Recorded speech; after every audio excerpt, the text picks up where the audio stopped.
Hello viewers, welcome to my channel. This video is for BA1 Sem 1 students. बेटा इसी channel में मैंने phonetics भी करवाना शुरू कर दिया है। मोर देन 20 वीडियोस की प्लेलिस्ट मैंने डाल दी है। आप अगर करना चाहते हो वहां से चेक कर सकते हो। This is for English compulsory syllabus. Punjabi university ने इस साल मेक सेंटेंसेस ऐड किए हैं BA1 के सिलेबस में ताकि आप प्रोज पैरावर्स को थॉरोली पढ़ सको। तो ये जो ग्लोसरी आइटम्स हैं, पीछे ग्लोसरी में वर्ड्स दिए गए हैं, मैंने उनसे कुछ मेक सेंटेंसेस प्रिपेयर करवाए हैं। तो थोड़े से मैं आपके साथ डिस्कस करूंगी। बिल्कुल भी घबराना नहीं है सेंटेंसेस को लेके। मेक सेंटेंसेस आपको प्रोज पैराबल में से कोई भी वर्ड आएगा और आपने उसके मीनिंग लिख के सेंटेंस बनाना है। तो BA1 का पेपर बहुत ईजी आता है, कोई दिक्कत नहीं है, कोई टेंशन नहीं है। ग्रामर भी बहुत ईजी आती है और विद ऑप्शंस। तो वरी नहीं करनी है एग्जाम को लेके, सिर्फ प्रिपेयर करना है और वहां पे जाके अपना अच्छा अटेम्प्ट करना है। पेपर बहुत अच्छा आता है, बहुत इजी आता है। ठीक है जी, let's continue to with this topic. First chapter है आपका काबुली वाला। तो फर्स्ट वर्ड है उसमें वैक्स। मेक फील अनॉयड, मतलब आप इस पे कोई भी सेंटेंस बना सकते हो। ये नहीं है कि सिर्फ प्रोज पैराबल में से ही सेंटेंस उठाना है। तो she is in foul mood, don't wax your mother, she is in foul mood, मतलब कुछ भी आप डोंट मेक फील अनॉयड का कुछ भी बना सकते हो। जैसे इसमें सिंपली बना हुआ है don't wax your mother. Wax your मतलब अपनी मदर को एनॉय मत करो। उनको एनॉय होता है गुस्से करना, तंग करना। ठीक है। Then prattle, this is important. देखो मैं बताती जाऊंगी कि जो वर्ड्स किसी चैप्टर में से बहुत इंपॉर्टेंट है। तो फर्स्ट चैप्टर में प्रेटल वर्ड बहुत इंपॉर्टेंट है। प्रेटल मतलब बहुत लंबे टाइम बात कर लेना फुलिशली। तो यहाँ पे आप मिनी भी लिख सकते हो, शी भी लिख सकते हो, दोनों सही हैं। Mini began to prattle on about her visit to the dentist, या she began to prattle on her about her visit to dentist. मतलब किसी का नाम भी लिखना है, नाम भी लिख दो। अगर वैसे प्रोनाउन यूज करके भी लिख दोगे तो कोई प्रॉब्लम नहीं है। Contrive, contrive मतलब create a situation. His opponents contrived a cabinet crisis. Clear? मतलब situation खड़ी कर देना. Then precarious मतलब dangerous state. He is an alert and precarious child. मतलब एक इस तरह का बच्चा है जो कि बहुत unstable state में है। Precarious मतलब unstable. Then डेमो मतलब इसका क्या मतलब हुआ? Express disagreement. डेमो मतलब अपना डिसएग्रीमेंट शो करना। She agreed to his request without demur. Demur मतलब वो डिसएग्रीमेंट मतलब किसी की बात को यस ना बोलना। तो इम्पेंडिंग, इम्पेंडिंग मतलब अबाउट टू हैपन, अनवांटेड, कुछ इस तरह का होने वाला जो हम नहीं चाहते। He speak to Simon that morning of his impending marriage. तब कोई भी वर्ड बना दो, कोई भी सेंटेंस बना दो। देन क्वैंट, क्वैंट मतलब old fashion. The fishing village was very quaint. Easy है कि जो फिशिंग विलेज है बहुत पुराना और अजीब सा है। Then trifle, this is very important. इसमें से प्रेटल और ट्रिफल को ध्यान से करना। ट्रिफल मतलब छोटे छोटे matter, we should not fight on trifle matter. Then tact, tact मतलब skill of dealing, skill of handling something. The The inspector broke the news to me with tact. Tact मतलब उसने मुझे न्यूज बताई, बड़े tactfully बताई। ठीक है। Next chapter है chapter 2, the eyes are not here. Startle, startle मतलब बहुत शॉक हो जाना। I was startle by the news, I was startle to see his face, कुछ भी लिख सकते हो आप। सॉरी। फॉर्मिडेबल, फॉर्मिडेबल मतलब fearful, respect. He does have a formidable temper for you, मतलब आपके लिए रिस्पेक्ट है बट फियरफुल वाली, डर डर के मारे रिक्वेस्ट करता है। प्रीटेंस, प्रीटेंस मतलब claim to have a skill, मतलब किसी के पास कुछ होना नहीं पर प्रिटेंड करना कि मेरे पास है। देन पॉन्टिंग, पॉन्टिंग मतलब आउट ऑफ ब्रीथ। ब्रीथ मतलब बहुत ज्यादा जोर जोर से सांस लेना। She finish the race panting heavily, मतलब जब उसने रेस खत्म की तो वो बहुत जोर जोर से सांस ले रही थी। This is important in this chapter. Venture मतलब a risky task. We ventured out into the woods. ठीक है। तो हम जंगलों में वेंचर करने गए. Then next is gallant. Gallant मतलब brave. This is very important. She had made a gallant effort to pull herself together. Then linger. Linger मतलब continue रखना, stay on. The smell of her perfume lingered for a long time in the compartment. या कुछ भी आप इसमें लिख सकते हो, ऐड कर सकते हो वर्ड. Stammer मतलब speak with difficulty, मुश्किल से बोलना. He stammered occasionally except when she read poetry. मतलब ये जब वो पोइट्री रीड करती है तो बिल्कुल स्मूथ बोलती है, बट अदरवाइज ही स्टैमर्ड. ठीक है. ही दोनों जगह आपने शी और ही एक ही यूज करना है, यहाँ पे मिस्टेक है. रेवरी. रेवरी मतलब एज एन ड्रीम, मतलब सपने में ही होना, दिन में सपने में होना. Her reverie past quickly and she seemed embarrassed by it. मतलब वो बहुत ज्यादा एम्बेरेस थी. तो नेक्स्ट चैप्टर है chapter third. Chapter number 3, death of a hero. Insignificant. This is important. Insignificant, which is not important, unimportant. They lost an insignificant amount of money. Then disarrange. Disarrange मतलब disturb. Disturb मतलब the wind disarranged my hair. ठीक है. This is very easy. Extempore मतलब spoken without plan. बिना किसी plan के बोल देना. If it was not extempore, at any rate it was exemplary. मतलब बिना प्लान के नहीं बोला जाता तो बहुत बढ़िया बोला जाना था. Then pacifier. Pacifier मतलब who has pacify annoyed person. Food can be a pacifier to disturb feelings. Next, go between. A person who negotiate between two parties.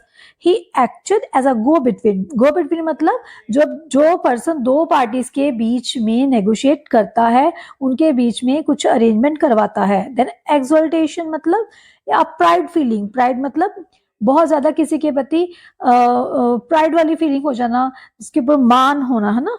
The news field us with exaltation. Clear? Then chapter 4, grief. Then slow, soft, wet area. She seems unable to pull herself out of this deep slough of self pity. मतलब वो इस अपने आप को इस पिटी से, दर्द से बाहर ही नहीं निकाल पाई. Assent, agreement. He assented to my decision. और assent मतलब एग्रीमेंट देना. मैंने दोनों बने हुए हैं बेटा. He assented by silence that is compatible. मतलब जो बिल्कुल ठीक था उसको उसने अपने एग्री किया साइलेंस से ही. दूसरा, he assented to my decisions. Assented मतलब उसने एग्रीमेंट दिया अपने डिसीजन, मेरे डिसीजंस को. दोनों कोई भी कर लो. स्पीड थोड़ी फास्ट रखी हुई है मैंने किसी कारण की वजह से, तो आप अगर इसको स्पीड को प्लेबैक स्पीड में जाके थोड़ा स्लो करके सुन सकते हो. I am really sorry, because of कुछ हेल्थ कंडीशन की वजह से मैं नहीं कर पा रही हूँ, तो मैं थोड़ा स्पीडली करवा रही हूँ. Next is showing. शोविंग मतलब पुशिंग. पुशिंग मतलब ही शोव्ड मी इनटू पूल. पुश करना, धक्का देना. रेलिंग मतलब fence. Fence means tourist press their faces against a palace railing. Railing मतलब जो साइड पे बने होते हैं पकड़ने के लिए, उसको बोलते हैं railing. Then next is whimsical. whimsical means wonderful and whimsical comedy drama. Not serious, जिसको कहते हैं हाँ बहुत हंसाने से वाला. His graphic art became whimsical. Next, epithets. This is very important. Epithets means वो नेम जो कोई भी अपनी टूम पे लिखवाते हैं, अपनी ग्रेव पे लिखवाते हैं. Richard the line hearted. ये एपिथेट है रिचर्ड की ग्रेव के ऊपर, उसकी कबर के ऊपर. ठीक है जी, ये इंपॉर्टेंट है. Next is chapter 5, uncle Podger hangs a picture. Uncle Podger hangs a picture में से वेरी इंपॉर्टेंट, कमोशन. कमोशन मतलब confusion. The great commotions seemed to die down. Commotion मतलब हर चीज में कंफ्यूजन हो जाना. तो जो कंफ्यूजन थी लग रहा था कि अभी खत्म हो जाएगी. रूल मतलब a measuring stick. Uncle Podger use a rule to measure the wall. Measure करना मतलब उसको मिनना. हिंडर मतलब रुकावट. Place an obstacle. Obstacle means किसी में रुकावट डालना, किसी के रास्ते में. He hindered me in my work. उसने मेरे काम में रुकावट डाली. Then grunt मतलब low sound to express disapproval. किसी को मतलब no, ये है grunt. He is just a grunt in the attorney's office. Clear? Gape मतलब to look open mouthed in surprise. He wanted to gape in astonishment but didn't dare. मतलब वो कहना चाहता था कि मैंने नहीं करना पर वो नहीं कर पाया.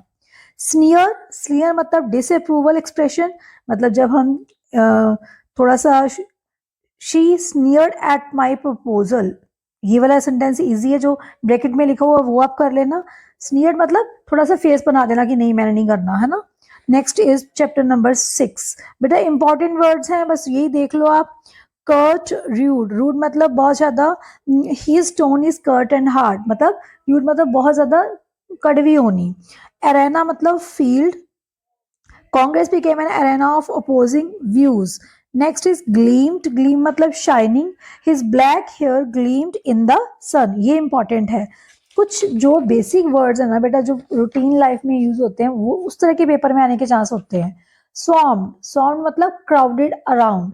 Driven from the cities, they swarmed over the countryside. मतलब सिटीज से आके वो कंट्री साइड में उन्होंने रश कर लिया, क्राउड डाल लिया. स्टैनली मतलब बहुत स्ट्रिक्ट वे में. He looked at dahlia sternly. बेटा इसके स्पेलिंग थोड़ी गलत है, ठीक कर लेना. STERNLY है, STERNLY. क्लियर. एनवेजिव मतलब avoiding something. He was very evasive with me, मतलब मुझे अवॉइड कर रही थी, इग्नोर कर रही थी. अनसेटल्ड मतलब not decided. I am trying to resolve the unsettled issue. Unsettle मतलब जो भी सेटल नहीं हो पाया. स्टिमुलेट मतलब किसी के इंटरेस्ट को क्रिएट करना, उसको और बढ़ावा देना. जो सेकंड वाला है वो आप कर लेना. Students were stimulated by giving attractive prizes. Students were stimulated by giving attractive prizes. Clear बच्चे. Next is chapter number 7. Chapter number 7 is nicked. Nicked मतलब bitten. He was nicked by a bullet. Captivity मतलब an enclosed place. The great majority of barn owls are reared in captivity. Captivity मतलब बंद करके रखना, ठीक है. Gingerly, consciously. The men then walked gingerly out of the hall. Array मतलब deserted. Deserted मतलब खाली जगह. He heard the array noise of the wind howling through the trees. This is important. Next chapter is doll's house. Carter. Carter मतलब who drives a cart. यहाँ पे simple लिख दो. Iona was a carter. किसी का भी नाम लिख के was a carter या is a carter.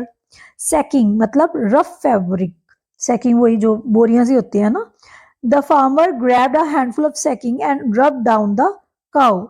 Then congealed, very risk. The food had congealed sticky mass. Clear. Next chapter is, इसी चैप्टर की अभी पेंडिंग है, चैप्टर नंबर डॉल्स हाउस के. Next is sprawled lovingly, yes, spread out. The kids sprawled on the floor to watch TV. ठीक है जी. laughing spread out. यहाँ पे आप इसका spread out, sprawled का spread out मीनिंग के अकॉर्डिंग ये बनाओगे कि बच्चे लेट गए फर्श पे टीवी देखने के लिए. शन मतलब अवॉइड करना. He shuns parties and social events, मतलब वो पार्टीज पे नहीं जाती, सोशल इवेंट पे नहीं जाती. Then spry, energetic. The old gentleman was a spry as ever. Then Goldberg मतलब prisoner. Then conspicuous मतलब prominent, बहुत ज्यादा जो prominent है, ठीक है जी. Next is spitefully मतलब unkindly. He spitefully destroyed another child's sandcastle. This is important. Then 9th chapter is a service of love. In high spirits. In high spirits इसका क्या आएगा बच्चे? Cheerfully. All the children were in high spirits on the last day of school. This is important. Mistress appealing. Then chapter number 10, dusk. Dusk मतलब sward, an area of grass. This area is a sward area in the house. आप second वाला कर लेना. Then mitigated मतलब made more acceptable. A good lawyer can mitigate their client's sentence. उसको ज़्यादा acceptable बना सकते हैं एक अच्छा लॉयर अपनी क्लाइंट के सेंटेंस को. Then मीन मतलब फेशियल एक्सप्रेशन। तो it was impossible to tell from his mien whether he was offended. Forlorn मतलब लोनली, अकेला। ही स्माइल्ड इन अ फोरलोन वे। देन डेरलिक्ट मतलब बिल्कुल अबंडन, खाली छोड़ा हुआ। It is surrounded by rows of houses that have been derelict for 20 years। ठीक है जी। नेक्स्ट, जेडिड। जेडिड मतलब टायर्ड, थका हुआ, बिल्कुल हारा हुआ है ना। You might reasonably expect him to seem a little jaded. Jauntiness मतलब briskness, the natural jauntiness remained in her step. Quandary मतलब peculiar situation, in the 1980s I found myself in a similar quandary मतलब peculiar specific condition। ठीक है बच्चे, thank you. I hope कुछ आपकी help कर पाई होंगी मैं। तो प्लीज प्रिपेयर वेल, घबराना नहीं है, पेपर बड़ी कॉन्सेंट्रेटली करना है। लॉन्ग आंसर को ध्यान से अटेम्प्ट करके आना है। डिटेल वीडियो डाल रखी है पहले ही कि आपने पेपर को कैसे कैसे करना है। पैटर्न चेंज हुआ है तो आप बहुत ध्यान से इंस्ट्रक्शंस को पढ़ना है कि कितने क्वेश्चन करने हैं, कितने वर्ड्स के करने हैं। देन ट्रांसलेशन तो बहुत इजी आती है, ग्रामर भी बहुत इजी आती है। बस अभी प्रिपेयर अपना अच्छा करके जाइए। ठीक है जी, all the best, thank you, God bless you.